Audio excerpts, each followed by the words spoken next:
네, 안녕하세요. 네, 의대, 치의대, 그 다음에 약학, 그 다음에 한의대입니다. 한의대부터는 제가 2028 대입 개편안에 대해서 언급하지 않고요. 2025 전형 계획안만 언급을 하도록 하겠습니다.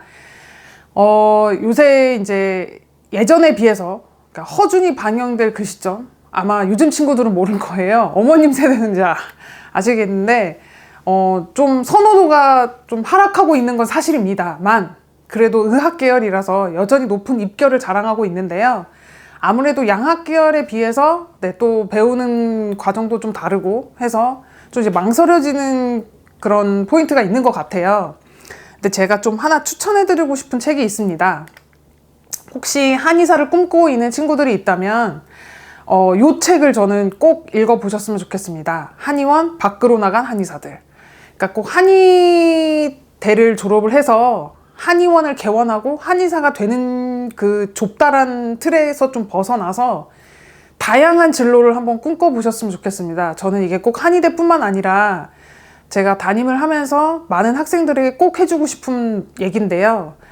너무 이렇게 서열화되어 있는 그 엄청난 스트레스 받는 경쟁 구도에서 벗어나서 대학교에 가면 거기서 주어진 모든 시스템들을 다 누려보라는 얘기를 진짜 많이 하거든요. 그래서 교환학생, 뭐 방송국 활동, 아니면 악기 하나 다뤄보는 거, 시야가 넓어진다는 느낌이 저는 드는 것 같아요. 그리고 저는 뭐 20대는 방황하는 것도 특권이라고 생각합니다. 네, 정말 딱 자기한테 맞는 옷을 입었다고 생각하고 정작 들어갔는데 생각보다 이게 불편하고 안 맞을 때 그냥 포기해버리는 게 아니라 거기서도 저는 길을 뚫을 수 있는 의지가 있는 학생들이었으면 좋겠어요. 그래서 어떤 분이 그러시더라고요. 벼랑 끝에 안 갈 순 없다. 인생을 살다 보면 벼랑 끝이 맞이할 수도 있는데 그 끝에서도 비상하는 법을 배워야 더 행복하게 살 수 있다라고 말을 하셨는데 저는 그 말이 되게 와닿는 것 같아요. 예. 그래서 자기의 한계선을 항상 선을 긋지 말고 그거를 뛰어넘는 사람들이 됐으면 좋겠습니다. 네, 모든 의학 계열은 극강의 입결을 자랑하고 있어서 정말 공부 외에는 다른 거에 관심을 두지 않고 열심히 해서 갔을 텐데 거기서 또 우왕좌왕 방황하기보다는 그 방황도 실컷 잘 즐겼으면 저는 좋겠어요. 요새 또 그리고 서양에서도 한의학에 대한 매력에 좀 푹 빠지셔서 한의원 개원하신 분들이 조금 많이 잘 정착하고 있는 모습을 띠더라고요. 뉴스에서도 이제 많이 나오고 있는데, 그런 사람들이 어떻게 지금 삶을 이어가고 있는지가 다 나와 있는 책입니다. 그래서 미국으로 건너가서 하버드 보건대학원 석사 과정을 거친 사람의 얘기도 나오고요. 한의학을 좋아하는데 뮤지컬도 좋아하는 사람이 뮤지컬 컴퍼니 기획 홍보도 같이 겸하고 있는 사례도 나오고요.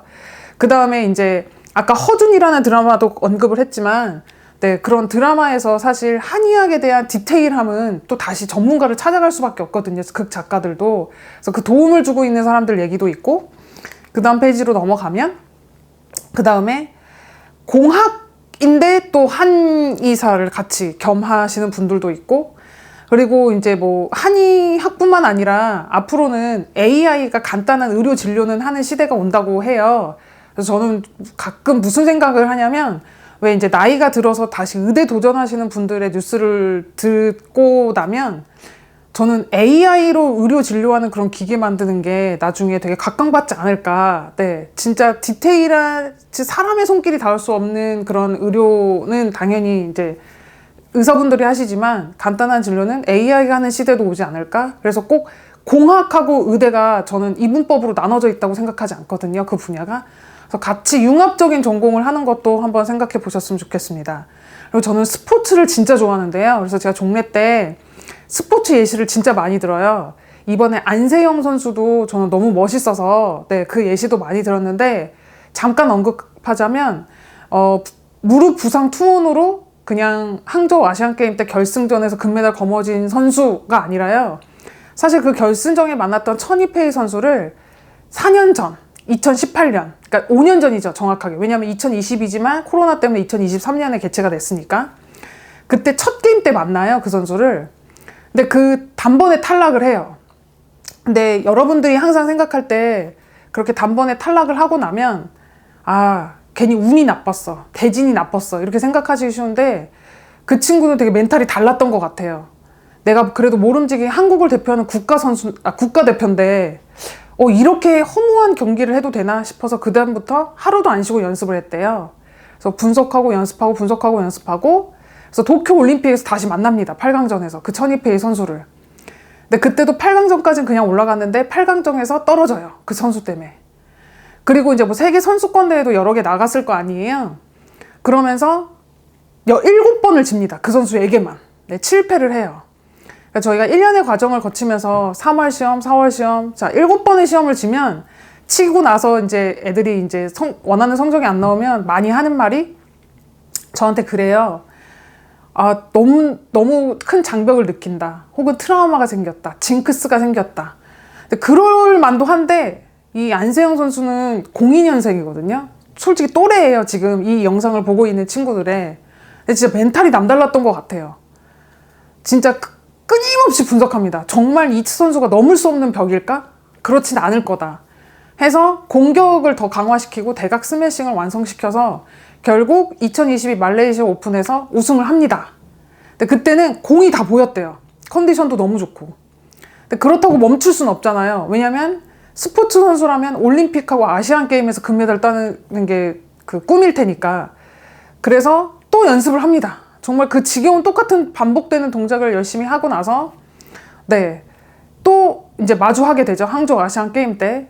근데 그때는 좀 상황이 달랐죠. 컨디션이. 무릎도 안 좋고 웬만하면 아픈 티를 내지 않는 선수인데 메디컬 팀까지 부를 정도였으니까. 근데 그러고 또 해냅니다. 그래서 여러분들도 네, 뭐 지금 아마 의학 계열을 목표로 하고 있는 친구들은 지금 너무너무 힘든 과정을 다 이겨내고 있을 거예요. 네, 열심히 힘내시고 그게 단순히 대학 결과인 걸로 끝내지 마시고 네, 또 다른 또 스테이지가 열리는 네, 관문이었으면 좋겠습니다. 네, 그러면 한의대 편으로 가도록 하겠습니다. 한의대도 한의대하고 수의대부터는 조금 대학교 개수가 작습니다. 그래서 아마 한눈에 좀 들어오실 텐데요. 좀 지방대가 조금 많이 포진되는 게 한의대입니다. 제일 유명한 게 이제 우선 경희대 한의대는 네, 워낙 유명한 이제 학교여서 다 아실 테고, 그다음에 이제 대전대 한의대, 그다음에 이름에도 좀 한의대라고 명칭이 붙어져 있는 이제 대구 한의대, 그다음에 이제 부산대가 아무래도 지방거점 국립대니까 또 아실 테고, 또 가천대가 요 근방의 수도권 대학이라서 아실 테고요. 그다음에 이제 상지대, 세명대, 뭐 동국대, 경주, 원광대, 우석대, 동신대, 동의대 해서 이렇게 12개의 대학이 있습니다. 그러면 네, 정시 계획안을 한번 네, 볼게요. 이거 전형 계획안입니다. 반드시 확인하셔야 돼요. 한의대는 지방대가 지금 많이 포진되어 있다고 했잖아요. 그런 만큼 지방거점 국립대가 아니라 지방대는 이제 미지정으로 되어 있는 학교들이 좀 많아요. 그래서 상대적으로 의치 약한수 계열 중에 조금 확률과 통계, 사회탐구 가지고도 도전해 볼 수 있는 네, 의학 계열이라고 보시면 돼요. 그리고 실제로 자연계열, 인문계열을 따로 뽑는 학교들도 되게 많습니다. 경희대학교가 실제 그렇고요. 그래서 인문으로 하면 무조건 사회탐구를 반드시 응시하셔야 되고요. 자연계열이면 무조건 과학탐구를 응시하셔야 된다는 것도 네. 그래서 각각 계열의 유리한 탐구 전형만 과목당 4점씩 가산이 됩니다.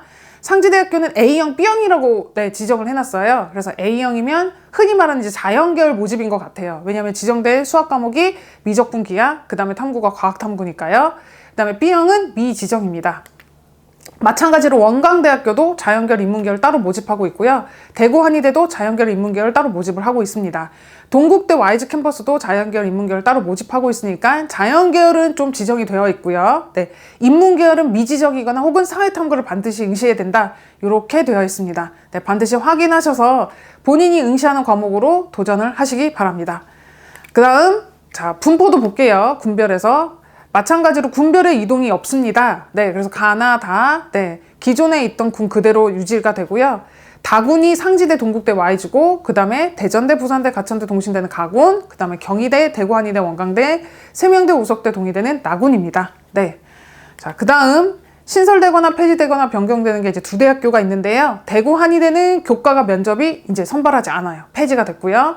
세명대학교 교과는 수능 최저가 완화가 됐습니다. 3업 5였는데 3업 6으로 네, 완화가 됐는데 거기에 뭐라고 명시되냐면 각 영역별 2등급이라고 명시되어 있어서 네, 각각 2등급이어야지 1, 3 이렇게는 이제 되지 않는다는 것까지 조금 유념해 주시면 좋을 것 같습니다. 네, 그럼 한의대 마치도록 하겠습니다. 감사합니다.